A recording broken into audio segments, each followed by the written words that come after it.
Mas eu acho que se você puder, é legal você falar um pouco sobre você, sobre sua trajetória, ou como você é, se viu com a dança, assim, em que momento você entrou em contato com a dança, né? Que eu acho que são sempre um lugar interessante da gente saber como tudo começa. É o contexto, né? É. Olha, eu comecei a dançar aos 6 anos de idade, numa academia no interior de São Paulo, na cidade de São Carlos. E a academia se chama Beth Balé, porque a dona é ainda, Beth está viva, é a Beth Oliveira. E eu dancei lá dos 6 aos 17. Aí prestei Unicamp, dança na Unicamp, fui para a Unicamp, comecei a fazer dança contemporânea lá, porque na academia eu fazia balé e jazz. Uhum. E aí na Unicamp fiquei 4 anos, me apaixonei por dança contemporânea.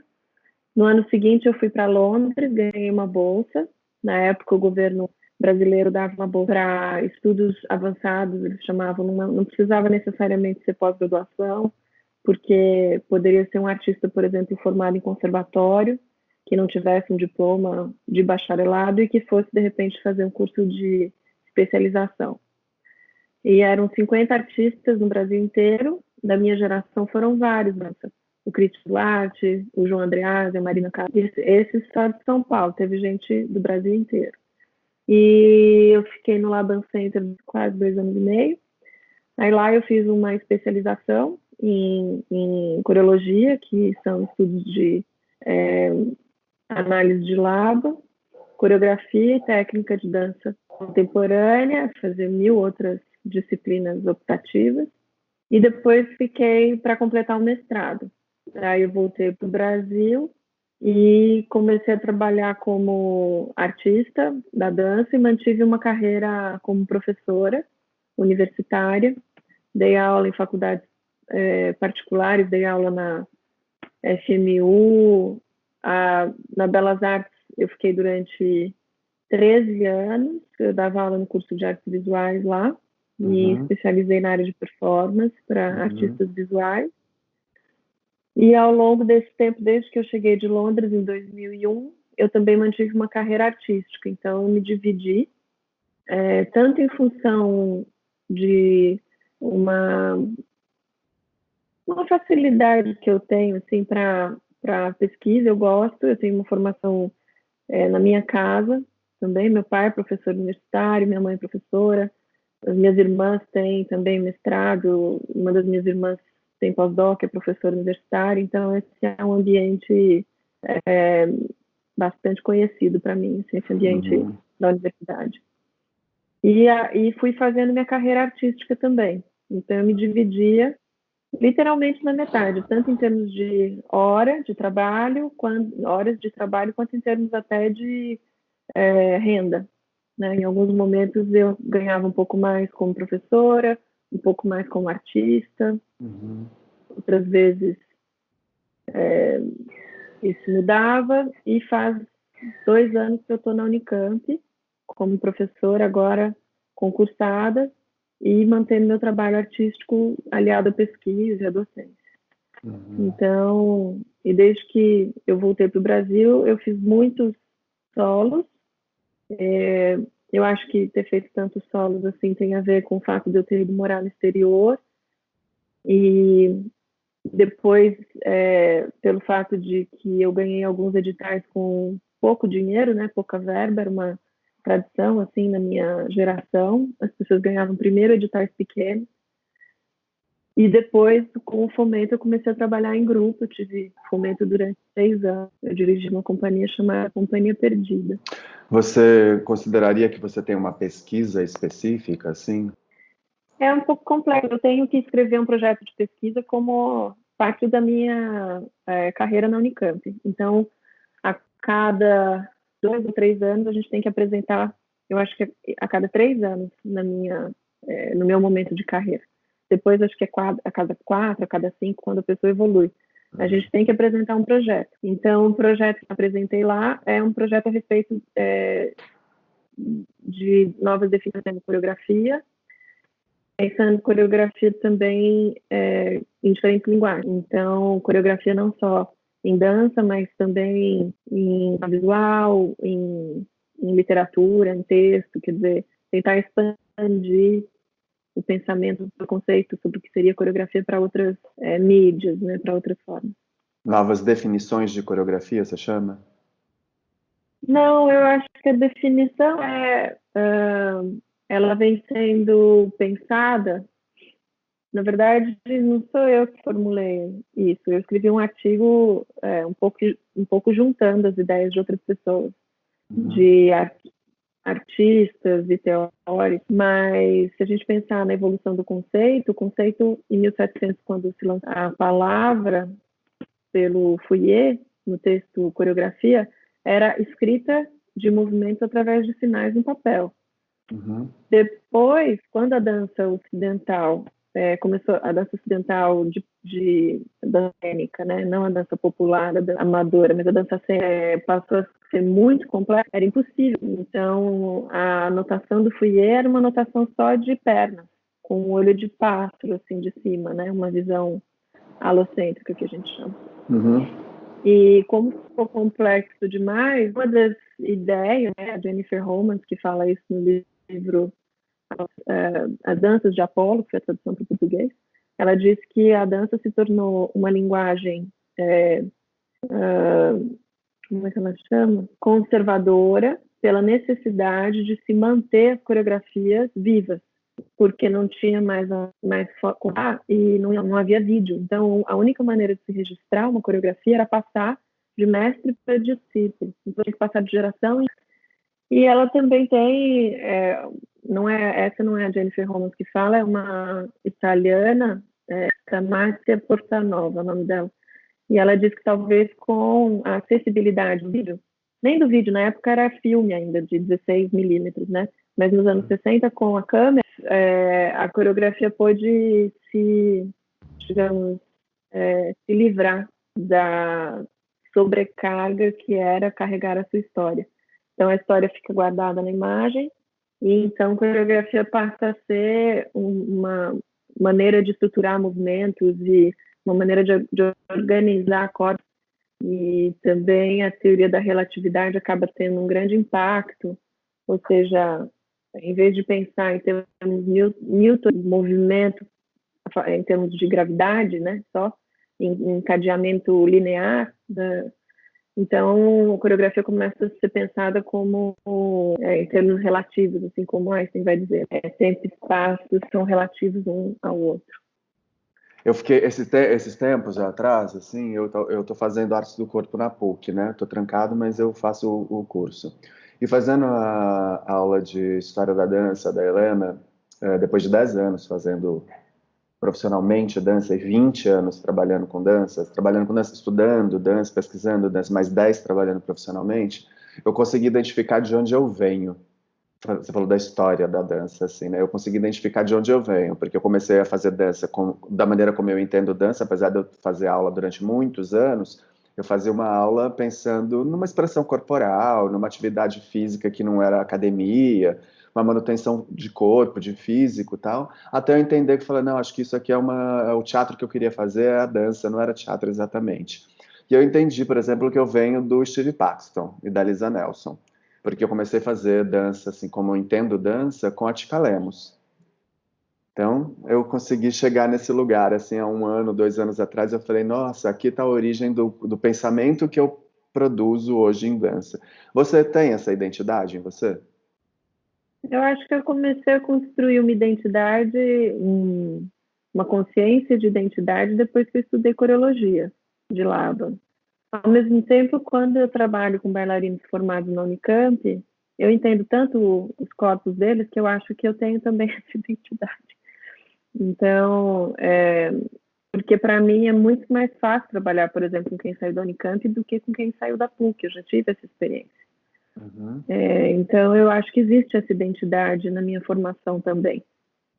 Mas também vou te dizer que dar aula para quem vem de academia mesmo, assim, do interior, também é algo que eu reconheço. Eu fiz todos aqueles passos. Eu dancei em festival de academia de final de ano. E apesar do trabalho que eu faço hoje em dia ser um trabalho mais experimental, tem muitos truques de palco que eu tenho daquela época. Então, assim, em março, por exemplo, eu orientei o ano passado eu orientei um trabalho na Unicamp de TCC. E eu gostei tanto que eu quis apresentar aqui em São Paulo. Então, eu trouxe para o Teatro de Container. E eu convidei também o trabalho que a Ana Terra orientou, Draga, que eu achei que ficou muito bom também. E a gente fez uma noite dupla. Então, primeiro apresentava-se essa peça Draga, que a Ana Terra orientou, às 7 da noite, e depois às 9 a que eu orientei, que se chama Manada. Na peça Draga, no primeiro dia, os bailarinos não ficaram no foco, porque eles tinham que improvisar, e como a gente não tinha tido muito tempo de ensaiar, e os refletores, eles não sabiam exatamente onde estavam, eles ficaram fora da luz. E eu do lado de fora assistindo, assim, né, na plateia, eu falava, meu Deus, esses alunos, né, formandos, não têm o macete de saber quando a luz está batendo no seu rosto ou não. E esse é um macete de quem está ali fazendo peça uma atrás da outra, em academia, dançando em festival. E aí, no dia seguinte, eu expliquei para eles, falei, olha, olhando para a plateia, passei aqui no palco e sente quando o refletor está na sua cara. Foi outra peça no dia seguinte. Então, tem alguns elementos dessa trajetória minha mais comercial que eu reconheço até hoje. Agora, a consciência coreográfica, ou seja, identidade em termos do que eu crio, eu acho que eu adquiri ao estudar análise de lado. A gente vem vivendo uma transformação por necessidades econômicas, por necessidades políticas, éticas e estéticas, que eu acho que vem desde os anos, acho que até muito antes, com a Trisha Brown já tinha isso, que é essa mudança de espaço, né? A deixar a caixa preta e buscar outros espaços. Também pode influenciar um pouco nessa questão técnica, por exemplo, porque quando você faz em saguão, você não vai ter refletor para você saber onde é que você entra no refletor ou não entra em refletor, até porque isso não é uma necessidade. Esse ilusionismo foi sendo quebrado, foi sendo desconstruído, né? E você vem trabalhando também em espaços alternativos. Museu, centro, você fez na Oswald, ali no saguão da Oswald, no foyer da Oswald. Como é essa transferência para você? Você vê isso como uma necessidade, porque também a gente está ficando sem espaços de apresentação, é uma necessidade de adaptação do corpo para essa realidade? Como que isso aparece para você? Esses dois exemplos que você deu, eles tinham iluminação cênica, apesar de terem sido feitos dentro de museu. Então, no MAC, a gente teve uma super preocupação de fazer um refletor de frente, um refletor de trás. Eu detesto sombra, então a gente colocou rebatedor, a gente colocou difusor, quer dizer, eu sou super cuidadosa. Pode parecer quando o público entra que, nossa, não tem nada, mas só para não ter um prisma assim no chão, ou então aquele monte de sombra, eu fico trabalhando um tempo em cima disso. Eu acho que existe, em parte, uma necessidade dos artistas de saírem da caixa preta, mas existem também vários tipos de caixa preta, né? Porque se você pensar no espaço cênico, ou sei lá, o Sete Berlinho, é uma caixa preta, você decide onde colocar o público. Outra coisa é um palco italiano, né? É um palco que fica geralmente mais alto, e a plateia fica de frente, né? Existe a organização do olhar que é perspectiva, o olhar está perspectivado. Isso eu acho que é completamente diferente. Eu não gosto de trabalhar em palco cênico, desse estilo, assim, de olhar perspectivado. Já tive que fazer várias vezes, me adapto, claro.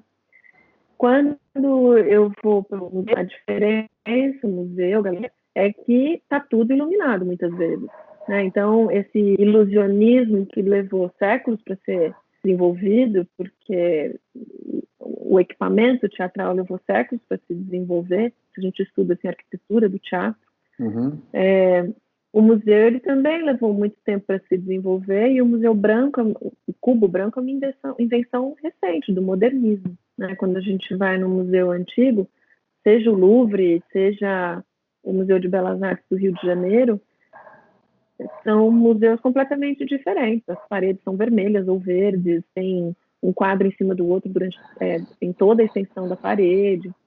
A ideia de um objeto de arte único, autônomo, que é uma ideia modernista. E para isso é que o prédio se organizou. Então, o prédio do Cubo Branco, o MoMA, o MAN, aqui em São Paulo, todos os museus de Cubo Branco, eles são modernistas. Então, eu acho que a gente tem que pensar quando a gente entra nesses ambientes, né? O que eu acho interessante é fazer uma negociação. Então, a Claire Bishop, que é uma teórica que eu gosto bastante, ela é inglesa, mas trabalha em Nova York, ela fala sobre os diversos tons de cinza. Ela faz uma brincadeira com o filme, os 50 tons de cinza, ao analisar que coreógrafos hoje em dia, no mundo inteiro, e essa é uma grande realidade em São Paulo, vêm construindo as suas peças, tomando emprestado elementos tanto da caixa preta quanto do cubo branco. Então, como eu disse, eu fiz no museu, mas o meu conhecimento em iluminação possibilitou que eu não tivesse sombra no chão e que o meu corpo tivesse em destaque da parede do fundo, né? Porque são conhecimentos que uma pessoa com museologia não tem. Eu já fiz, por exemplo, uma visita técnica no museu uma vez, para uma apresentação, que eu não sei se vai acontecer, que seria no MASP esse ano, e as curadoras não tinha, eu falava muito para elas a respeito de destacar o corpo do bailarino, senão ele ia ficar completamente perdido naquela imensidão de espaço, e era preciso iluminar de alguma maneira que ele se destacasse da parede, ou que ele se destacasse do espaço, né? E era uma novidade para elas pensar a respeito disso. Então, eu acho que a gente carrega esses elementos mesmo quando a gente vai para outros espaços. Você estava falando que em algum momento da conversa você me disse que gosta um pouco dessa interdisciplinaridade. Qual seria esse entendimento de interdisciplinaridade para o bailarino, para você, assim? Eu não sei, eu acho que hoje em dia existe uma aceitação tão grande dessa palavra, interdisciplinar, que acaba ficando até um pouco frágil em termos de conceito, né? Porque é tão repetido isso que a gente não entende muito bem o que é. Uhum. Recentemente, eu comecei a pensar que muitas pessoas que trabalham de maneira interdisciplinar, na verdade, elas passeiam entre diversas linguagens, mas elas carregam para essas outras linguagens conhecimentos que elas adquiriram numa determinada formação. Então, por exemplo, eu agora estou fazendo umas projeções na parede do prédio vizinho, porque a gente não pode sair, e eu estou com um projetor em casa, e comecei a fazer essas projeções. E isso me levou a fazer edição. E as edições que eu faço são coreográficas, o meu pensamento é coreográfico. Uhum. Né? Então, as estratégias que eu tenho, as ferramentas que eu tenho, a maneira como eu penso é uma maneira coreográfica. Então, por exemplo, a hora que eu estava editando um stop motion de mim mesma, acho que eu tinha 13 imagens, e eu coloquei essas imagens de maneira que fizessem um certo sentido. Então, eu colocava, são fotos de 10, 12 anos atrás, e eu coloquei as fotos numa ordem que, em vez de pular de uma para outra, parecia que eu, na verdade, estava me movendo. Quando eu terminei essa primeira edição, eu pensei, legal, agora eu vou começar a inverter, porque eu posso fazer a diagonal do espaço. Estava pensando no espaço da tela, assim como eu penso no espaço do palco. Uhum. E depois que eu fiz de um lado, eu falei, agora eu vou fazer a diagonal do outro. E se eu girar? Eu já estava pensando nas estruturas geométricas que estão embutidas na minha cabeça por conta da minha formação. Uhum. Se você for pensar, eu faço balé clássico desde os 8 anos de idade. Eu nunca fui uma bailarina clássica, mas nunca deixei de fazer. E depois estudei Laban. As danças, seja o balé quanto o Laban, são extremamente geometrizadas. Um pensamento de geometria espacial absurdo. Então, quando eu levo geometria espacial para edição, eu estou fazendo um trabalho interdisciplinar, veia, que me carrega, ou seja, como eu vou dizer, o pensamento que eu carrego é um pensamento coreográfico. Uhum. O Thierry Demey, que trabalhou com a Ana Terrés muitos anos, ele é músico. Depois ele fez primeiro ele fez a trilha sonora para ela, depois ele filmou uma peça com a trilha sonora dele, aquela Rosas Dança Rosas. E a edição que ele fez é genial, é um pensamento de composição musical. Ele fez uma edição absolutamente genial. Hoje em dia ele é coreógrafo. Ele nunca teve treinamento como bailarino, que seria assim o caminho para se tornar um coreógrafo, né? Ele se tornou um coreógrafo sem nunca ter dançado antes. Mas ele entende de composição, porque ele entende de composição em música, e depois ele atravessou para composição em vídeo, depois ele atravessou para composição em dança. Você falou agora uma coisa que é interessante, né? A gente trabalhar na atualidade, quando a gente fala dessa mistura de linguagens, desse rompimento com o entendimento de dança que foi perpetuado durante muito tempo, que a dança é só o balé, a dança é só o que o Estado diz que é dança. Então a gente colocou algumas coisas em dança, né? Que é o balé, o jazz, e aí, mas tinha uma periferia inteira aí, assim, de coisas, desde quadrilha, que a gente falou da outra vez, danças populares que não estavam enquadradas. Aí a gente entra agora, você falou do Thierry, que vem da música, foi fazer cinema e se tornou coreógrafo. Como você vê um ganho em relação para a dança em relação a essas fusões, ou uma perda em relação a isso? Porque existem trabalhos que você nitidamente fica claro que aquilo não tem um trabalho de dança. O que você classificaria isso, né? Assim, você olhar um trabalho e falar assim, nossa, aqui não... esse menino é da música e resolveu coreografar, mas não deu certo. O que teria no trabalho do Thierry? Não sei se você considera que o trabalho dele deu certo, mas o que teria no trabalho de uma pessoa que vem da música e coreografa um espetáculo de dança que torna aquilo um espetáculo de dança interessante? Olha, é uma pergunta complicada, porque também entra na questão do gosto, né? Uhum. E a questão do gosto é uma questão super complexa, ainda mais hoje em dia, quando o gosto é questionado em função da sua formação, da sua classe social. Então, a gente está há várias décadas questionando o cânone artístico. O cânone artístico ele era masculino e branco. A partir de uma quebra que se iniciou com o feminismo, não só o feminismo dos anos 60, mas a primeira onda feminista, começa a haver uma discussão a respeito do cânone e um desejo de se forçar para o que seria considerado arte de alto nível, de diferentes formas de cultura, assim, inclusive arte popular, mais recentemente movimentos de cultura afrodescendente, os movimentos periféricos, de maneira que eu sinto que toda a ideia de considerar algo bom ou não bom acabou perdendo espaço. Tanto que a crítica perdeu espaço. A crítica que era uma coisa gigantesca para o modernismo, a gente tinha críticos fundamentais no mundo inteiro. Aqui no Brasil a gente tinha o Mário Pedrosa, por exemplo, que era fundamental.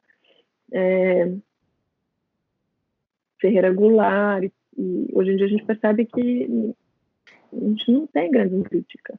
A gente tem alguns nomes de curadoria, mas isso se confunde com a crítica, porque talvez não seja o momento mesmo para definir o que vale e o que não vale. Uhum. Porque a própria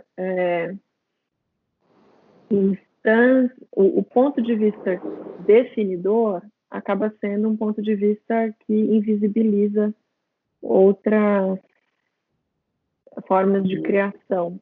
Né? Uhum. Por que eu estou falando tudo isso? Porque se você me pergunta se o trabalho do Thierry Demey deu certo, eu vou dizer que deu, porque de acordo com a minha formação, que é uma formação que eu não posso negar, que é uma formação mais acadêmica, é um trabalho que me interessa muitíssimo. Uhum. Ao mesmo tempo, eu entendo que ele não interesse a um determinado grupo de pessoas que não se identificam com esse trabalho. da outra vez que a gente conversou, eu falei um pouco sobre isso, de como será, e a gente podia talvez entrar nisso agora, se você entende um pouco de como será a dança contemporânea, se você tem uma visão, como você está pensando nisso depois da Covid, por exemplo. A gente vivendo uma pandemia, todo mundo vivendo em isolamento, e, e com que cara a gente vai para o palco, né? Como a gente vai para o palco depois de tudo isso? Assim, ou para o museu, ou para um saguão, ou para uma praça, dançar o quê? Reunir as pessoas. Estava lendo um texto da Nina Guzzo, da Marina Guzzo, falando sobre essa coisa do social mesmo, do fazer artístico, né? Do quão importante é a gente estar ali, a subjetividade que se cria, da plateia única daquela noite e tal. Então, como será a volta disso tudo, né? Assim, depois dessa pandemia, assim. Olha, eu não sei como vai ser. Eu vou ser bem honesta, tem um livro que eu esqueci o nome do autor agora. Posso olhar rapidamente, porque está no meu Kindle.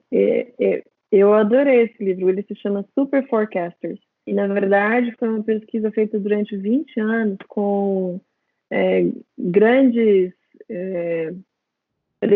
economistas que preveem o futuro, assim, no sentido de que vai subir, vai descer a bolsa, ou então o que vai acontecer com o dólar, o que vai acontecer com o mundo. E a frase principal é que eles acertaram tanto quanto um macaco jogando dardo num alvo. Então, assim, estatisticamente, o quanto essas pessoas acertaram sobre o futuro foi a mesma quantidade de acertos que os macacos quando eles jogam dardos no alvo.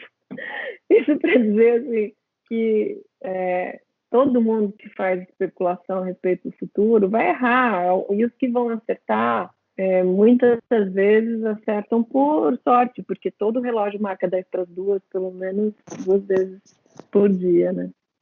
Você me falou na nossa conversa que você está criando um trabalho chamado Afeto, e que esse trabalho está bem encaminhado já, praticamente pronto, e isso foi antes de ter a pandemia.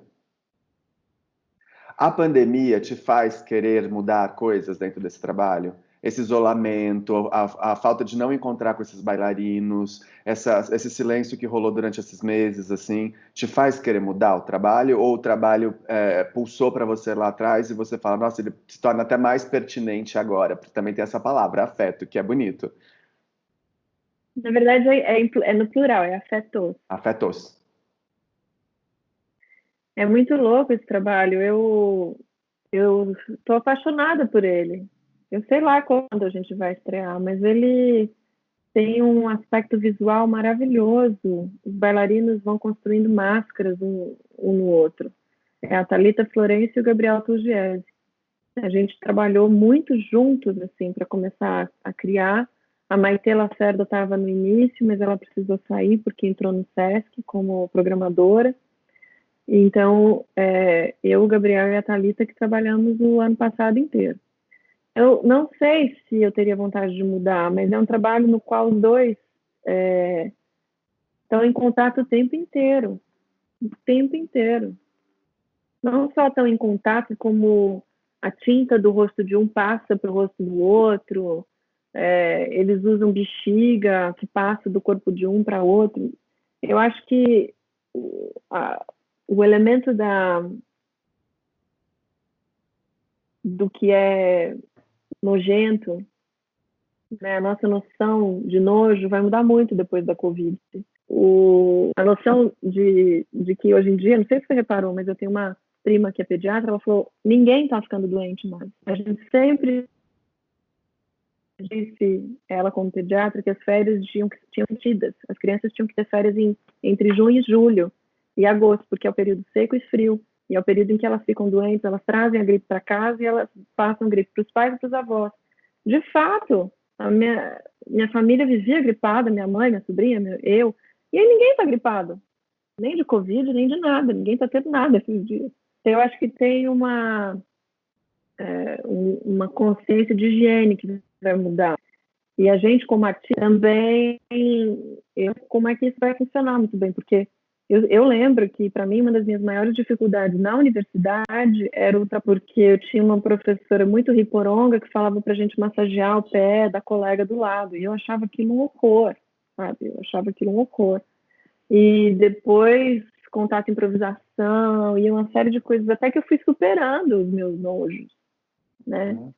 Mas eu já dei workshops, por exemplo, para pessoas que não eram bailarinos, com um saquinho de ar, e aí o saquinho tinha que passar no rosto, passava no rosto do colega. Para quem é bailarino, isso não é um problema, eu já fiz em 30 pessoas, todo mundo passando. Eu acho que ninguém mais vai querer passar saquinho. É suor, é baba, é no seu olho, entende? Então, essa peça, ela tem uma relação corporal que eu acho que existem muitas peças de dança contemporânea aqui, muitas. Algumas são extremas, o afeto nem é tão extremo. Se você for ver Lobo, Carol Bianchi é super extremo, tem cenas mesmo de corpos nus extremamente suados, né, passando uns sobre os outros, ou Monstra, da Finger, Elizabeth Finger também. O afeto não é tão nesse lugar, mas eu acho que tem essa questão. Como que a gente vai ver, por exemplo, corpos que se embolam em cena, que trocam saliva, que trocam fluidos? Eu acho que isso vai mudar, pelo menos por um tempo. Mas eu não mudaria a peça, eu continuaria os ensaios. Quando a gente parou, eu tinha várias ideias que ficaram embotadas, que não deu tempo de testar. Então, acho que eu não mudaria. Eu talvez tentaria explorar, deixar o trabalho um pouco mais suave em alguns momentos, mais extremado em outros, trabalhar um pouco nas frequências, assim. Em termos tradicionais, de maneira muito simplificada, a dança são movimentos para um certo ritmo. Uma necessidade humana que você vê em crianças de se mover quando tocam, não necessariamente uma música com melodia, mas que seja um batuque, que seja um pulso específico. Existe essa tendência natural, humana, de se mover de acordo com esse som que acontece. Então, em termos muito básicos, dança é definida dessa maneira. E nunca, eu acho que não houve um questionamento a respeito do conceito de dança ser movimentos para sons até os anos 60. Eu estava relendo o livro Terpsichore in Sneakers, da Sally Benz, no qual ela descreve o movimento que ela chama de pós-modernismo na dança americana, e ela fala exatamente isso, sobre os coreógrafos pós-modernistas desejarem alargar o conceito de dança, e eles aproximam de uma teoria das artes visuais que se chama teoria institucional da arte. Então, na mesma época, os artistas visuais estavam questionando o que era uma pintura, uma escultura, o que era para ser considerado arte. E foi desenvolvida essa teoria. A teoria institucional da arte diz que é a arte aquilo que está no museu. Aquilo que a instituição de arte, não só o museu, mas os professores, os críticos, dizem que é arte. Então, se uma roda de bicicleta está no MoMA, como a obra do Duchamp, aquilo é arte. Não são mais as características intrínsecas da obra, como até o final do século XIX, que definiam uma obra artística como obra. Essa nova ideia sobre o que seria arte, e consequentemente também sobre o que seria dança, ou seja, a dança, se eu digo que é dança, é uma revolução teórica muito grande. Né? Então, a partir dos anos 60, vários coreógrafos vão dizer: se eu caminho pendurada num prédio e eu não faço nada que seja parecido com dança em termos tradicionais, ainda assim é dança. Porque eu chamo de dança, eu sou um coreógrafo, eu tenho essa capacidade, eu entendo isso, a ideia de que a dança é aquilo que eu chamo de dança. Eu acho que, em termos conceituais, é interessantíssimo. Como pesquisadora, assim, isso é absolutamente genial e traz muitos avanços na linguagem, mas também a parte responsáveis pela cisão entre dança contemporânea e público, né? Porque o público, em geral, entende dança como movimentos para um determinado pulso específico. E em termos mais básicos ainda, são várias pessoas se movendo no mesmo pulso, né? Ou fazendo elaborações em cima dessa movimentação. Por conta desse paradoxo, tudo pode ser dança, pausa pode ser dança, movimento no supermercado pode... E ao pesquisar a questão do termo, eu achei que coreografia havia evoluído como conceito de maneira mais instigante, ou seja, de maneira a dar conta das dificuldades de nomeação do que a gente faz hoje em dia. Então, como coreografia é muito mais uma questão de como você organiza, é muito mais um pensamento convencional, então a gente, de certa maneira, sai desse círculo vicioso de que é dança aquilo que eu chamo que é dança, que também tem um certo quê de... depois, agora a gente já está em 1920, né? Faz 60 anos que esse discurso existe. Então, eu acho que está na hora de superar, de certa maneira. Eu fui estudar no Laban Center porque eu ainda, no 4º ano da Unicamp, ganhei uma bolsa para passar o mês de julho fazendo curso com um casal francês chamado Françoise e Dominique no sul da França. Então, fomos eu e mais 3 alunos da Unicamp, com bolsa da própria Unicamp, e a gente ficou estudando com esse casal. E o Dominique já tinha vindo na Unicamp também. É um casal, na época eles tinham 70 e poucos anos, 90, no final dos anos 90. E eles tinham estudado com discípulos diretos do Laban e tinham um vocabulário muito ligado ao universo do Laban. E quem me levou foi a Joana Lopes, uma professora da Unicamp extremamente ligada ao universo labaniano.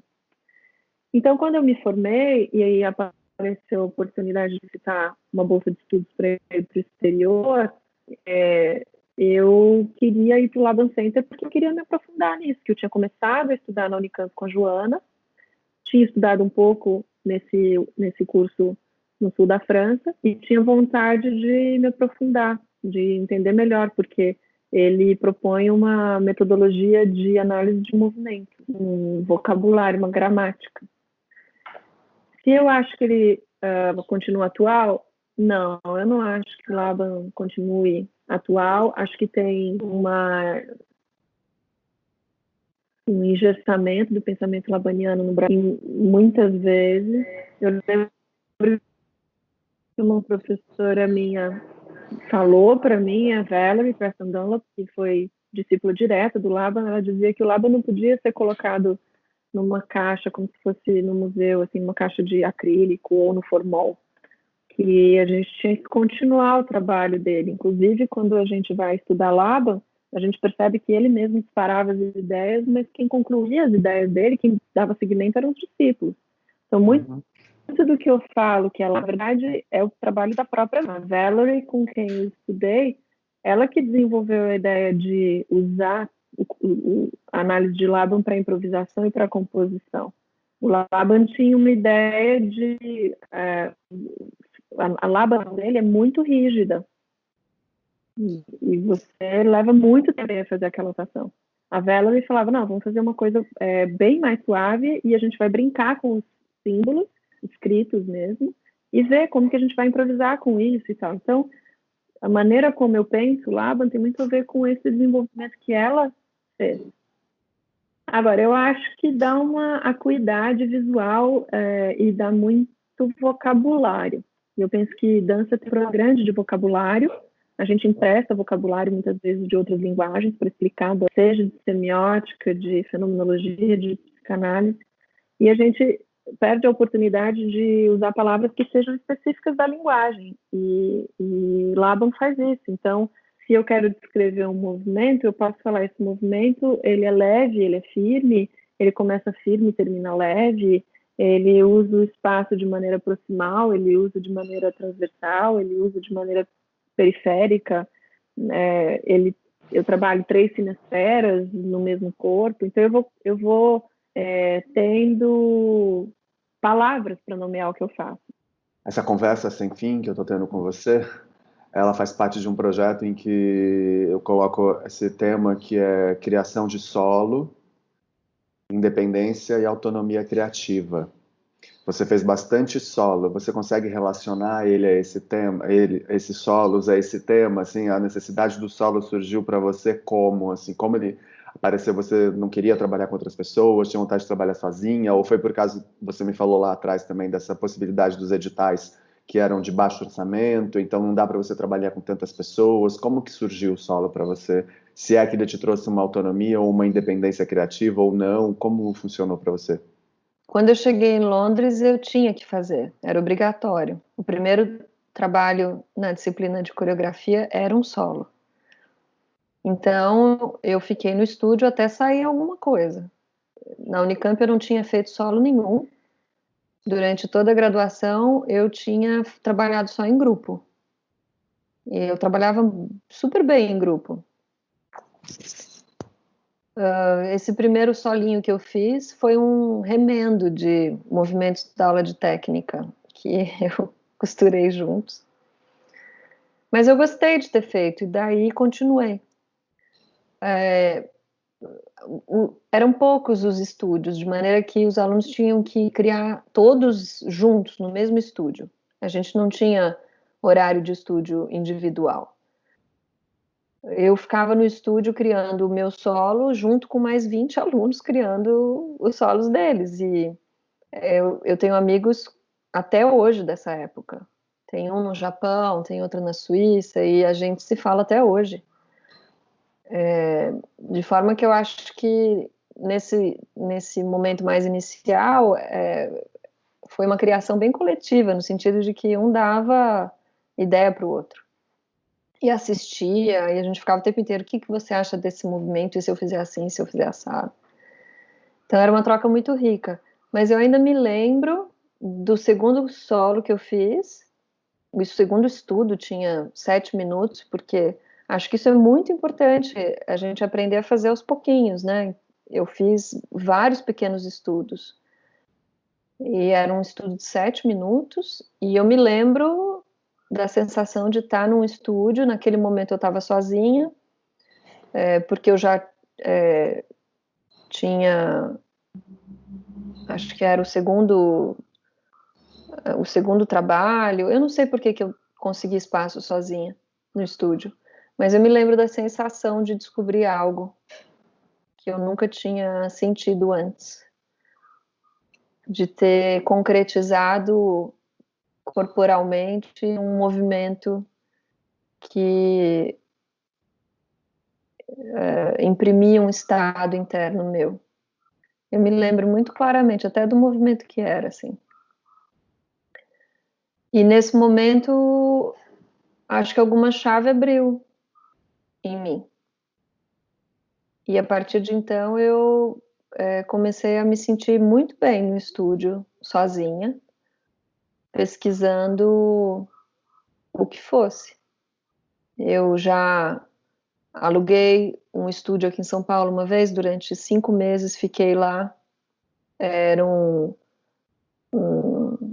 uma kitnet bem grande, assim, desses apartamentos antigos, perto do Minhocão. E tinha um banheiro, uma cozinha muito simples. Eu tinha ganhado aquela bolsa Vitae. E eu fiquei lá com uma cama de 5 metros de comprimento. Eu botei a cama lá e passava lá 4, 5 horas por dia. Às vezes fazendo nada que entrasse de fato em cena. Eu lembro de uma vez que eu escrevi vários dias que eu passei escrevendo coisas no rodapé. Passei horas e horas escrevendo coisas no rodapé.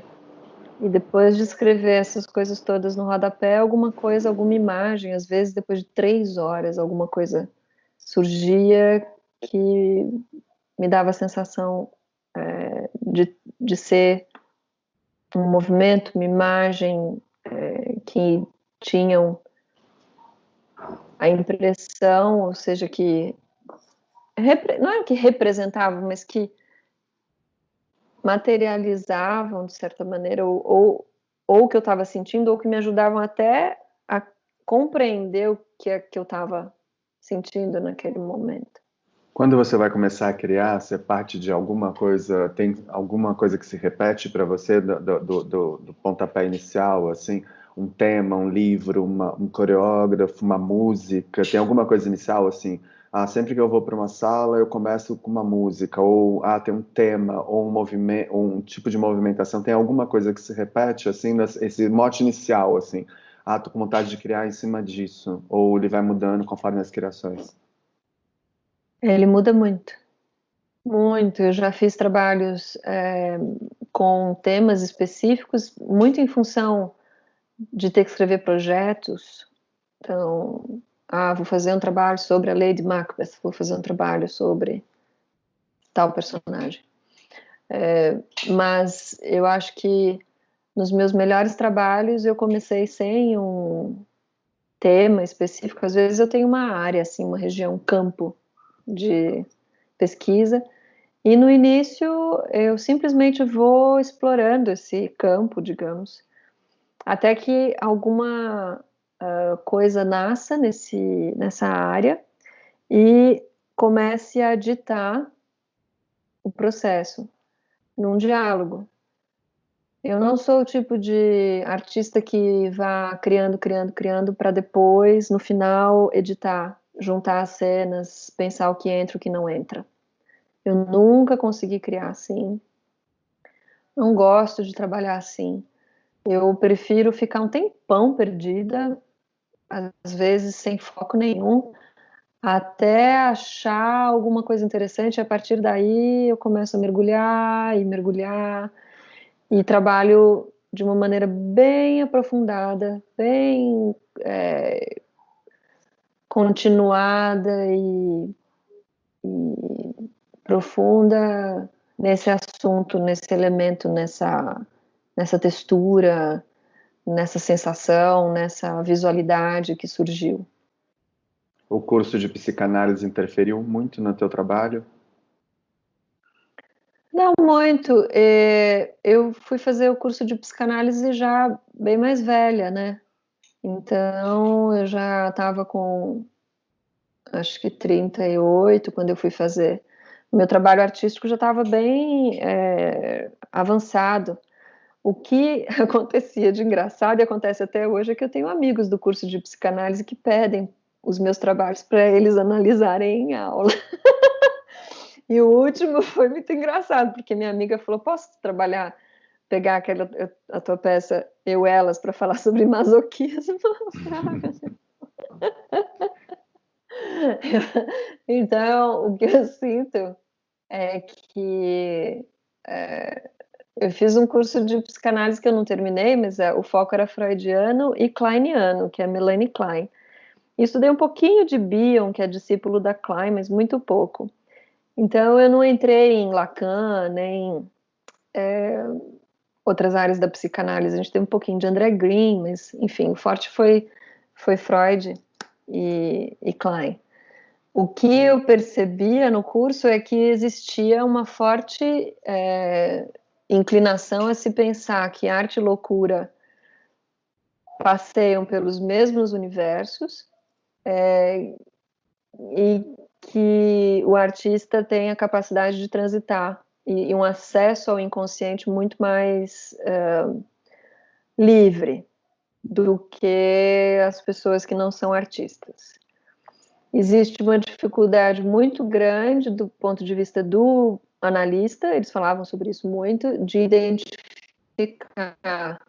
quando a pessoa está surtando ou quando uma pessoa é um artista, porque às vezes há vários casos de pessoas que estão em sofrimento psíquico muito grande, mesmo que esse sofrimento derive em obras de arte muito boas, e a gente tem que lembrar de artistas importantes que cometeram suicídio. Então, eles tinham muito essa preocupação no curso. Mas eu lembro que eu comecei a atender e para mim era era fácil me conectar com o paciente. Os meus colegas, eles tinham muito medo, assim, nas orientações, né, quando a gente tinha que discutir os casos, eles eram cheios de dedos para entrar e navegar na história do paciente. E porque o universo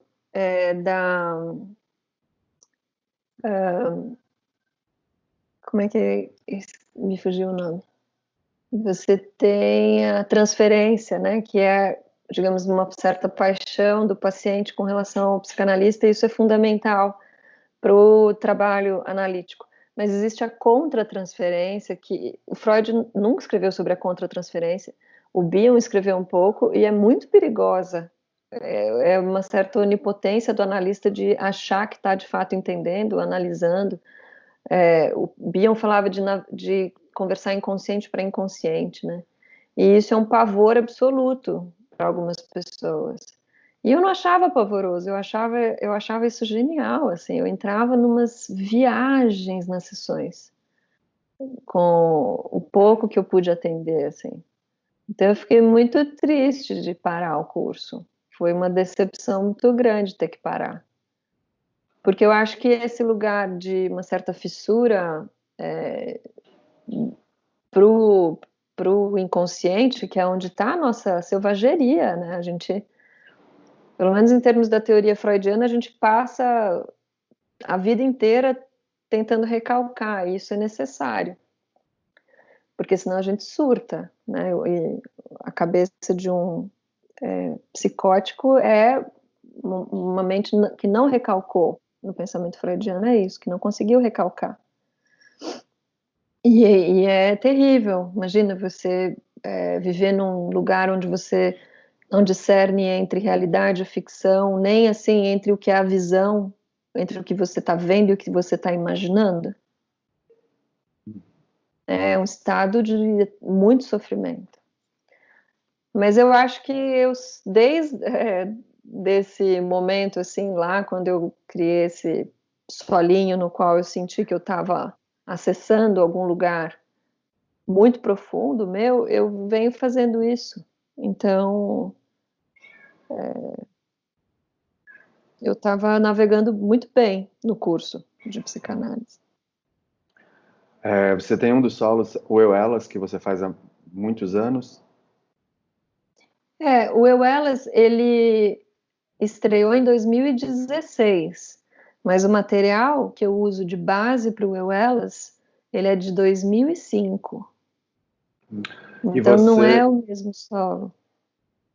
E você, como é fazer um mesmo trabalho, entre aspas, um mesmo trabalho durante muitos anos? Você faz ele como era no começo, como se fosse uma coisa escrita, fechada, ou sofreu transformação conforme a Juliana foi sofrendo transformações também? Essa propriedade de fazer um solo, porque é direção sua e interpretação sua.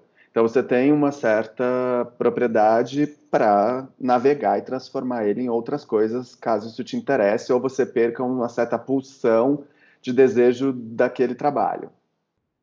A cena que serviu de base para o Eu Elas, que foi criada em 2005, ela é uma cena na qual eu mexo a cabeça, assim, fazendo um não, de um lado para o outro, muito rápido. Eu até tenho um corte de cabelo especial, agora eu tô sem franja por conta da quarentena, cresceu, mas toda vez que eu danço esse trabalho eu tenho que cortar a franja, porque eu mexo a cabeça e quando eu paro, o público tem que ver meu rosto, por isso que eu fico com o cabelo repicado, faz muitos anos que eu tenho o mesmo corte de cabelo. Essa cena, em 2005, quando eu inventei, eu fazia pouquíssimas variações, porque ela tem a cabeça que vai de um lado para o outro, os braços que são gestos femininos, que eu coletei, então os braços são super lânguidos e leves, e aí eu uso mesmo análise de Laban, eu penso nas ações de esforço, e então eu penso, socar, faz tempo que você agora não chicoteia, eu fico pensando nessas ações. E as pernas também, que tem um certo ritmo e uma variedade de movimentos que elas podem fazer. Mas eu improviso nessa cena. Então é uma maneira de compor no tempo presente da cena. Não é uma improvisação na qual eu estou livre para fazer os movimentos que me der vontade na hora, mas é uma improvisação em cima de posturas específicas, estados corporais específicos, eu tenho que ficar sentada na mesma cadeira e etc. E essa cena mudou muito. Se você olhar os vídeos da peça de 2005, eu fazia pouquíssimas variações e o ano passado, que foi quando eu dancei a última vez, eu já fiz muitas variações. E mesmo quando você pega só o Eu Elas, ou seja, a partir de 2016, se você compara as filmagens de 16 com 2019, e mesmo se você pegar uma filmagem de uma sexta-feira e um sábado e colocar do lado e for pausar, você vai ver que eu nunca estou fazendo o mesmo gesto. Apesar do público ter a certeza de que assistiu a mesma peça. Porque não dá para coreografar no sentido tradicional de um movimento depois do outro. Porque eu não sei onde é que é minha cabeça. Imagina, tem que fazer, olha, eu mexo 4 vezes, 1, 2, 3, 4, aí nisso eu subo um braço. É impossível. Então o que eu faço? Eu separo a minha cabeça em 3 e penso simultaneamente, assim. Eu vou pensando em simultaneidade. Então é de fato uma variação sobre inúmeras variações, não sobre o mesmo tema, mas de certa maneira sim, né? E por isso que isso vai evoluindo em termos de complexidade ao longo desses 15 anos que eu venho fazendo essa cena.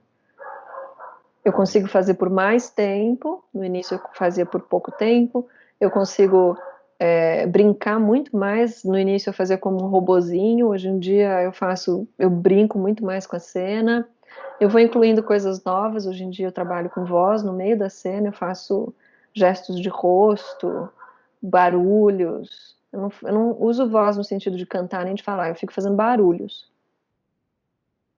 Então eu vou inventando. Ela é infinita em termos de variação.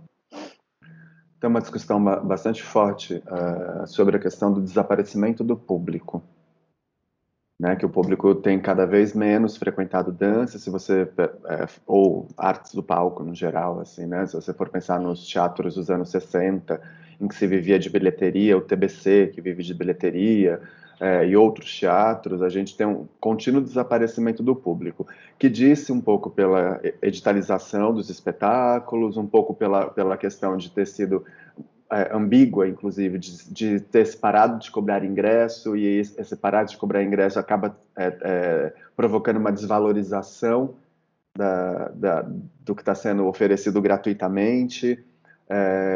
Como você vê essa relação? Arte, público, dança especificamente pública, esse público sumindo ou não? Como é? Eu acho que a gente tem que olhar com bastante cuidado para isso, porque a minha experiência é que quando a gente, por exemplo, vai dançar num Sesc na primeira semana do mês, a gente tem pouco público, porque aparece naquela revistinha do Sesc que é lançada no dia 1º do mês.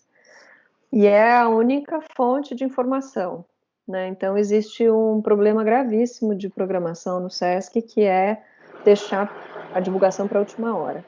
Eu acho que isso acaba fazendo com que se tenha uma falsa de que a dança não tem público, mas eu sinto que muitas vezes, se a programação fosse feita de outra maneira, a dança teria público, e a gente tem algumas provas disso. Por exemplo, quando o Centro Cultural São Paulo fazia os Semanas de Dança, lotava. Quando o Centro Cultural São Paulo tem programações regulares de dança, também lota. Eu fui ver o Wellington ano passado, estava lotado, né? Eu sinto que falta uma continuidade de programação. Eu lembro do teatro que ficou aberto durante uns anos na Consolação, não me lembro o nome do teatro, mas a curadoria era do... Será que era o Fábrica que ficava na Consolação? Eu acho que ele tinha um outro nome, que só tinha um monte de peça lá. Funcionou super bem. Eu acho que é o mesmo curador da MIT. É um curador que veio de Minas. Ele e o Tó. Eles faziam essa curadoria nesse teatro. E vivia lotado. Eu levei alunos para lá na quarta-feira e estava cheio. Era uma curadoria tão cuidadosa que eu sabia, às vezes eu nem tinha visto o espetáculo antes, mas eu sabia que ia ser bom porque estava lá, né? Eu sinto que, sim, os editais, eles exigem um número de espetáculos muito grande. Acho que a população se acostumou a não pagar, mas sinto que a gente precisa tomar um pouco de cuidado. Agora, é fato que existe um descolamento entre público e dança contemporânea em geral, no sentido de que o público muitas vezes não gosta das produções que são feitas, ou elas são feitas para nichos muito pequenos de conhecedores. E quando a gente vai assistir, a gente olha para a plateia e estão sempre as mesmas pessoas. Tanto que aqui, para quem faz dança contemporânea em São Paulo, todo mundo se conhece. Porque todo mundo vai assistir todo mundo. A gente é o público de todo mundo e também somos os artistas, né? Esse é um problema. Claro que é um problema. Eu não sei muito como sair desse círculo vicioso sem a ajuda forte de instituições. Eu sinto que o artista está muito abandonado à própria sorte. Então, ao mesmo tempo, às vezes a gente tem surpresas enormes, assim. Eu sinto que as minhas peças são mais alternativas, mas eu já apresentei para públicos completamente desacostumados com dança contemporânea e eles gostaram muito. Uhum. Acho que também a gente tem que tomar cuidado para não desprezar o público leigo. Uhum. Eu não sei, não tenho eu sinto que essa resposta é muito mais complexa. Quer dizer, a pergunta é fácil, como sempre, né? Mas as respostas são extremamente complexas. Eu não consigo olhar para esse lugar isso que você apontou agora, bem pertinente, porque não dá para a gente culpabilizar o público de não se afetar por aquele espetáculo de dança contemporânea, o que leva a uma não afetação, né? Porque às vezes tem trabalhos que são extremamente conceituais, não é uma questão de conceito ou não conceito, popular ou não popular, não é sobre isso, mas tem trabalhos que atingem e trabalhos que não atingem esse público leigo, esse público que não tem uma formação em dança. Né? E como a gente faz isso sem abandonar o avanço da pesquisa também, porque a gente pode falar assim, nem falando de dança, falando, sei lá, de fantasma da ópera, por exemplo, o que faz um fantasma? Claro, a gente tem toda uma questão econômica por trás, quando a gente está falando de fantasma da ópera, tem 70% do investimento é para marketing, divulgação, banner, e faz com que as Mas ao pessoas tenham mesmo uma tempo a música é muito visibilidade. boa. E aí, a plateia tá lá e eles gostam muito daquilo. Claro que eles também vão um pouco preparados para gostar. Né? Eu fui assistir o Fantasma da Ópera e vejo isso. Antes de começar, Eu as pessoas já estão também já gostando no fui. saguão. Antes de começar, as pessoas já estão gostando. Eu vou em tudo. Eu vou em todos os nichos que você pensar de dança, de cinema. Eu vou em todos para ver. Tipo assim, tá tendo o Circo de Soleil. Eu vou ver o Circo de Soleil, porque tem alguma coisa que acontece ali, nem que seja um fator econômico, que tem o Bradesco lá colocando 10 milhões. Beleza, mas eu quero entender o que faz com que esses 10 milhões levem as pessoas. Eu me lembro de ter ido ao Fantasma da Ópera, numa quarta-feira também, lotado, e depois de 5 anos em cartaz já, assim, não era nada estreia, e o público já estava gostando antes de começar, não tinha nem começado ainda o espetáculo, o público já estava emocionado lá fora, gostando, assim. Então a gente fica num lugar muito assim, como esses fenômenos se dão, assim, né? Como também não dizer, não dá para fazer uma coisa tão seca, tão fria, porque o público não vai se identificar com aquilo, mas como produzir uma coisa que é fria e atinge também, porque a gente não precisa falar só de um lugar, né? Pode falar de muitos lugares. Talvez tenha um pouco a ver com a transferência que você falou lá da psicanálise. Assim, será que a gente consegue fazer essa transferência em cena e fazer com que o público se afete por essa transferência? Acho que tem um pouco desse lugar aí quando a gente está apresentando, né? O que convence um público, né? A estar junto com a gente ali, né? Eu acho que a gente está muito refém de um certo modismo no universo das artes, sempre esteve, no sentido de que existe uma certa tendência curatorial em determinados momentos históricos, em determinados contextos, e essa tendência curatorial vai ditar os trabalhos que são mais vistos, e os trabalhos que são mais vistos acabam gerando as suas replicações, né? Artistas mais jovens começam a replicar algumas estratégias, e isso cria um círculo vicioso. Eu acredito que exista, sim, uma tendência, digamos, uma aliança entre curadoria e artistas, e no sentido de apartar o público, muitas vezes, ou seja, o público não importa. Agora, quando você fala da Bienal, eu também penso como um contraponto, eu penso em Inhotim, porque quando a gente vai para Inhotim, só tem arte contemporânea lá, instalação, que é super complicado em termos de apreciação, e o público ama. E em Inhotim vai, assim, gente, não vai só especialista, vão crianças. Claro que o contexto lá é apresentado de outra maneira. A gente tem uma vegetação incrível, né, junto com as obras. Então é um parque enorme. Mas eu acredito que a gente teve algumas bienais que foram mais felizes em termos de relacionamento, de fato, com o público. O prédio da Bienal aqui em São Paulo eu não sou particularmente fã. Eu acho que ali tudo vira feira de ciências, na minha visão. O prédio do Niemeyer. Feira de ciências no sentido de que a gente tem que andar pelo espaço e as obras não necessariamente dialogam com aquele espaço, enfim. Em Inhotim, as obras dialogam com o espaço.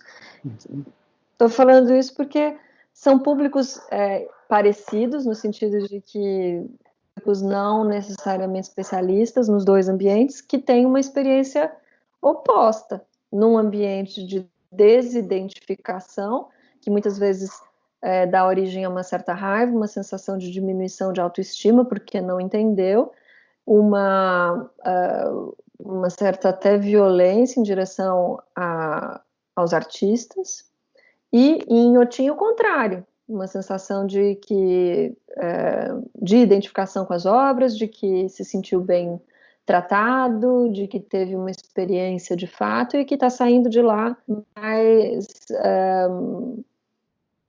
se sentindo contemplado, se sentindo com uma valência positiva da experiência.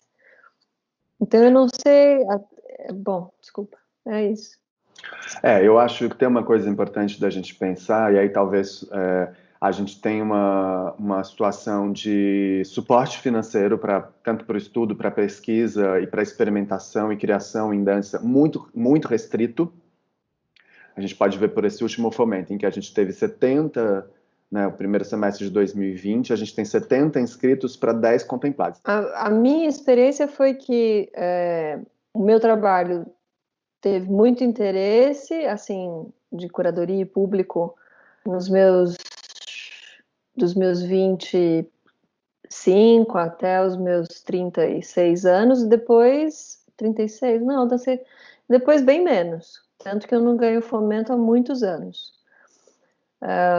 Não sei se eu sinto também que, por exemplo, no SESC existe uma predileção de alguns artistas na minha faixa etária, então o Alejandro, por exemplo, alguns outros, eu não faço parte do grupo, mas também não posso reclamar, porque já dancei muito no SESC, mas eu não sou uma pessoa que tem, assim, convites, eu não recebo telefonemas, eu tenho que ficar atrás um tempão para conseguir fazer uma estreia, né, de um trabalho. Por isso que eu fui atrás da universidade.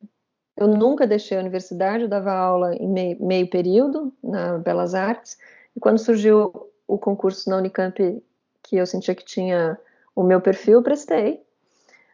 De maneira que agora eu fico bem menos ansiosa se um projeto meu é aprovado ou não. A minha ansiedade tem relação com os bailarinos, porque é óbvio que eu gostaria que eles recebessem. Então, não é só para fomento que eu escrevo, já escrevi para editais da própria Unicamp para ver se eu consigo levantar dinheiro. Estou pensando em outras maneiras de conseguir sustentar a obra de alguma maneira. Até o momento, eu ensaiei, por exemplo, Afetos, porque o Gabriel estava morando em Campinas e a Thalita ia comigo. Eu tinha que ir para dar aula, ela ia comigo. A gente podia usar o espaço da Unicamp. Foi um trabalho que foi feito na raça, dessa maneira. A gente estava negociando uma estreia com o Sesc esse ano, por conta do coronavírus não vai acontecer. Uhum. Pode ser que a gente tenha que estrear sem Sesc.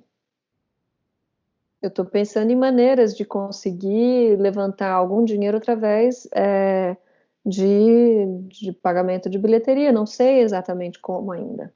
Agora, eu sinto um pouco que essa é uma tendência da dança em muitos lugares, porque quando você constrói uma carreira como a minha, que chamou atenção muito jovem, é difícil manter.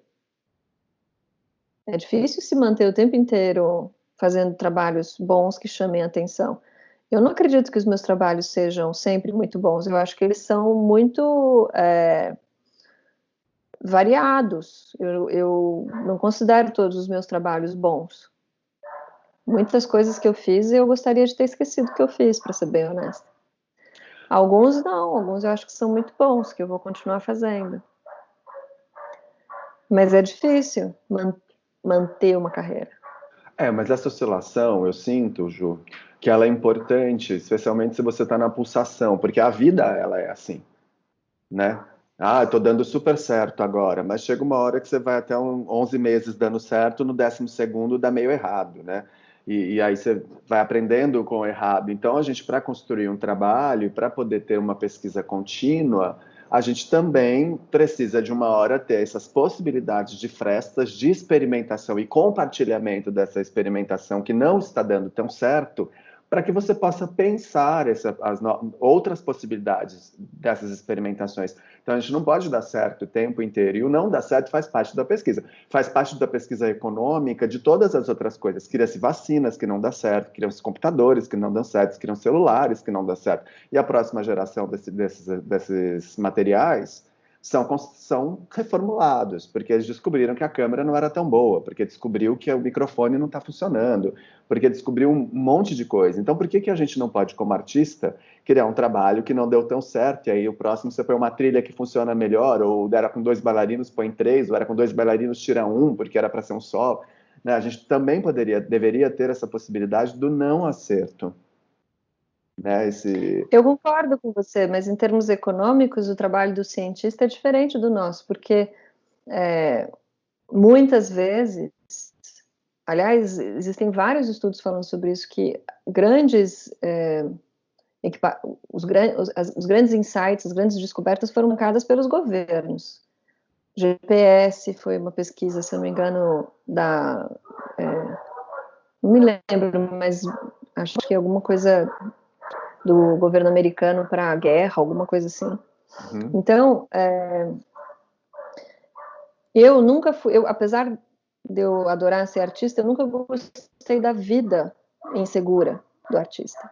Eu não tenho a psique de, tudo bem, não sei quanto dinheiro eu vou ter daqui a 2 meses. Eu não sou esse tipo de pessoa. Eu também acredito que durante muito tempo os artistas eram bancados, seja por mecenas, havia, né, a aristocracia fazia isso, sustentava os artistas. Depois, quando a aristocracia acabou, o governo que passou a sustentar os artistas. Uhum. Existem países que fazem isso muito bem, o nosso não é um deles.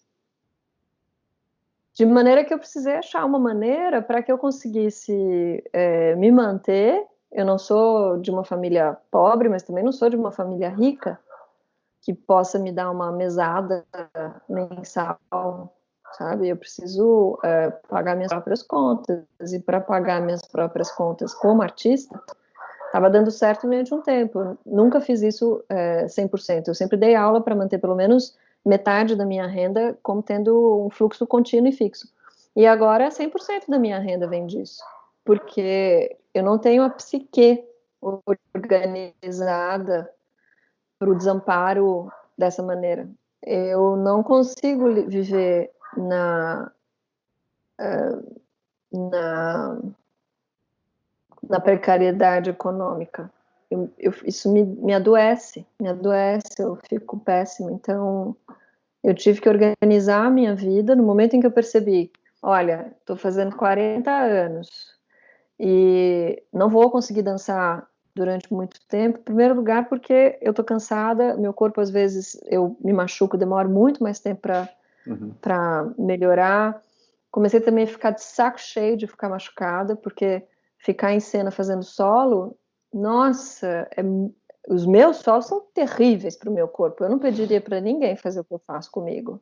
Eu não teria coragem, assim. Então, eu falei, eu preciso de outra solução. Eu fui para psicanálise, quando a Unicamp apareceu, eu fui para a Unicamp. E agora eu tenho uma certa tranquilidade. Não vou criar trabalhos como eu criava na época da companhia, porque dificilmente eu vou ganhar um fomento hoje em dia, eu acho. Em parte porque as bancas sabem que eu sou professora e existe uma preocupação mesmo econômica de pensar quem está precisando do dinheiro. E em parte porque foi a opção que eu fiz. Agora, isso me dá liberdade. Ter um mínimo de suporte me dá liberdade. Não é um mecenas, porque a Unicamp exige demais o trabalho feito com uma camela lá. Não é mecenato. Mas eu tenho, por exemplo, se não fosse a FAPESP, me permitir comprar esses equipamentos. E olha que coisa linda pensar que a Fundação de Amparo à Pesquisa do Estado de São Paulo está dando dinheiro para arte. Todo esse trabalho que eu estou fazendo com projeção, eu estou fazendo com uma filmadora que eu comprei com esse projeto da FAPESP e um projetor, que por conta da pandemia tem que ficar aqui na minha casa, não estão no departamento da Unicamp, porque senão estariam trancados lá, sem eu poder usar. Uhum. Acho que essa é uma briga bonita também, de pensar como fazer arte na universidade, como tentar fazer arte de qualidade dentro da universidade, né? Porque tem cursos de artes tem há muito tempo nas universidades, mas são poucos os professores que conseguem manter a sua produção artística por conta Ativa. das demandas de pesquisa. Eu acho que você tem alguma coisa que você acha que faltou, que você gostaria de falar, assim. Eu acho que eu sinto só talvez se você tivesse vontade de falar alguma coisa um pouco sobre esse limbo de agora, no sentido assim, não sei se você tem um ideal, se você não tem um ideal, assim, se você olha para isso tudo que você estava falando lá atrás eu concordo bastante com você que você falou da asepsia e o que essa asepsia vai trazer, né? Porque a gente começou não dá para entender muito bem o que vai ser isso, porque as pessoas vão ficar, é óbvio que vai desenvolver um toque muito maior nas pessoas nesse momento. Pessoas que trabalham com saúde populacional, saúde de grupos, dizem há muitos anos que as populações negras nos Estados Unidos sofrem muito mais de doenças como diabetes, que são doenças sociais, doenças relacionadas a estresse, a má alimentação, e essas populações estão morrendo muito mais do que as brancas. Então, sim, ninguém tem no mundo, nenhum ser humano tem a imunidade contra a Covid. Então, somos todos como os nativos das Américas quando chegaram os germes europeus. Morreram de sarampo, muitos, muito mais do que de conflito, morreram de sarampo, de tuberculose, morreram né, de doenças. Agora, a maneira como cada um vive a Covid é muito diferente. A população, tanto americana quanto brasileira, branca, de classe média alta, está nas suas casas. 10% da população dos jardins não está passando a Covid nos jardins, está passando no interior, em sítios, em fazendas, ou então na praia. E enquanto que uma população gigantesca da periferia precisa continuar trabalhando. Esses casos, como a gente teve aqui no Brasil, uma criança de 5 anos que morreu porque a patroa branca não teve paciência de ficar com ela e a mãe estava andando com os cachorros da patroa na rua, isso não é novidade. Quando eu dava aula em Alphaville, numa academia, faz séculos isso, quando eu voltei de Londres, eu fui dar aula na academia Beth Ballet, na qual eu tinha estudado em São Carlos, que tinha mudado para Alphaville. Havia muitos casos de babás que perdiam seus filhos afogados nas piscinas das casas das patroas, enquanto as babás estavam olhando os filhos das patroas. E os filhos das patroas entravam na escolinha de natação com 1 ano de idade, com 2, 3 já sabiam nadar, eles não iriam se afogar. E os filhos das babás não. De forma que eu acredito que a Covid está expondo séculos de outras pestes. Eu falei sobre isso numa entrevista que eu dei e a jornalista recortou bem esse trecho da minha fala. A Covid é uma peste viral, mas a gente tem uma peste de racismo estrutural, inequidade, valor, né? O capitalismo hoje em dia valoriza que um sujeito que trabalha no mercado financeiro fique milionário, uma enfermeira ganhe pouco, uma enfermeira, uma professora, quer dizer, trabalhos que são de fato vitais não são valorizados, e é uma enganação achar que isso é só a mão do mercado, aquela luva, a mão invisível do mercado do Adam Smith, não é invisível por conta dos lobistas, os lobbies, tanto nos Estados Unidos quanto no Congresso, que passam leis que favorecem determinadas áreas da indústria e da agricultura em detrimento de centenas de pessoas. Outras questões sociais, como, por exemplo, gravidez adolescente, uso de drogas, eles estão chamando, os especialistas estão chamando de morte por desespero. Então, alcoolismo e uso excessivo de drogas, por exemplo, crack, e suicídio, essas 3 coisas, né? Alcoolismo, drogas muito fortes como heroína, morfina ou oxitocina, enfim, crack, elas entram nessa categoria de mortes por desespero. Sim. E populações brancas empobrecidas nos Estados Unidos, por exemplo, passaram a ter as mesmas estatísticas que populações afrodescendentes nos Estados Unidos em termos dessas mortes por desespero, a partir da perda dos empregos, por conta, né, da globalização e das indústrias terem ido para a China. Sim. Eu acho que a Covid está expondo muita coisa. Eu acho que a Covid em alguns lugares do mundo vai ser um muro de Berlim. Sim, sim, concordo com você. Aqui eu não sei. Aqui eu sinto que a gente precisa se ver livre desse presidente fascista o quanto antes. Ele não só testa os limites constitucionais, mas ele testa os limites do que a gente considera normal. E isso é o mais grave. A gente olhar uma reunião como aquela na qual os ministros falavam aqueles absurdos que falaram, o Weintraub falando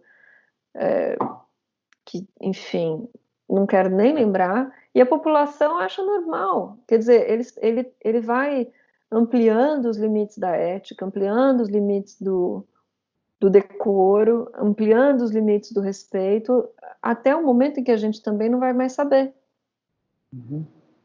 o que pode, o que não pode. A gente tem que... Eu sinto que o fascismo faz parte de todo mundo. Todo mundo é um pouco fascista, um pouco racista, um pouco homofóbico, um pouco machista, todo mundo. E a gente tranca essas pessoas horrorosas dentro do armário do recalque. E a gente tem que fazer isso. Só que a gente tem um presidente, um governo inteiro que permite que esses fantasmas floresçam. As pessoas não têm mais vergonha de serem fascistas. A vergonha social é o que mantém comportamentos que agridem a sociedade assim, recalcados, a gente não age.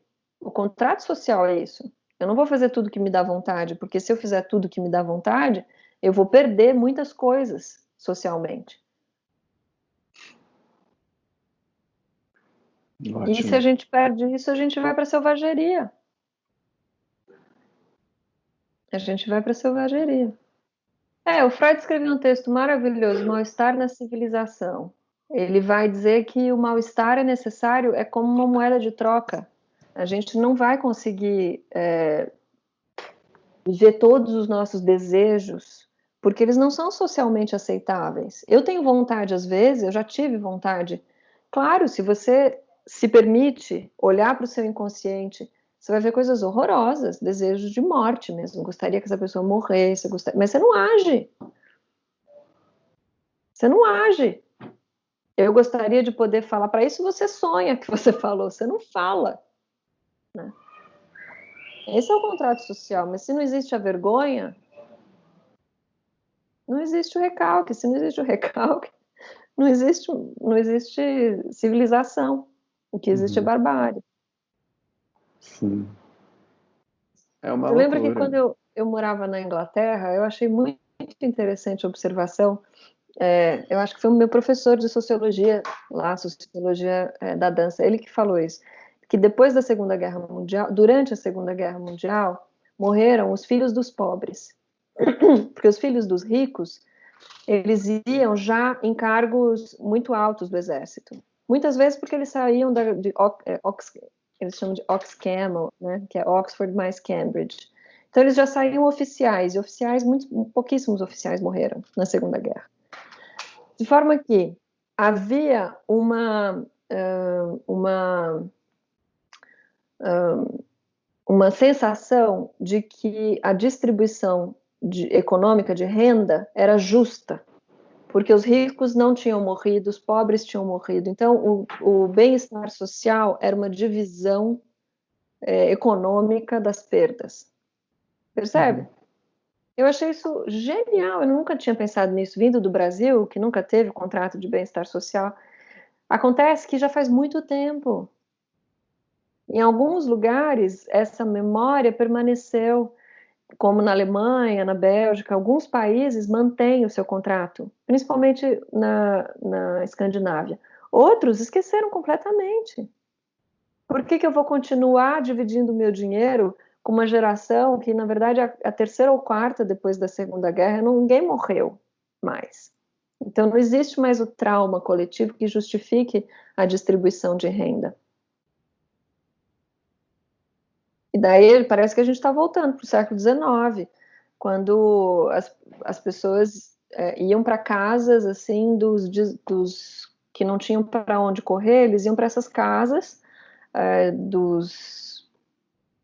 enfim, e viviam lá de favor. É interessante pensar que a Covid também traz uma pequena discussão que é da saúde do outro, né? Assim, eu tenho que cuidar da saúde do outro porque a saúde do outro pode afetar a minha, né? Ela traz um novo pensamento também, não é assim, eu tenho que me cuidar, eu preciso tomar minha vitamina, eu preciso comer bem, eu preciso estar bem, não sei o que, não, é o outro, porque qualquer um que passa na sua porta, qualquer um que te toca, qualquer um que você faça pode estar te atingindo com uma Covid, né? Acho que talvez isso seja um novo pensamento, assim, a importância do outro, né, que nos atinge. Ju, obrigadíssimo. Beijo, Obrigado, querida. viu? Saudade, viu? Beijo, Também. Fábio. Tchau, Beijão. tchau.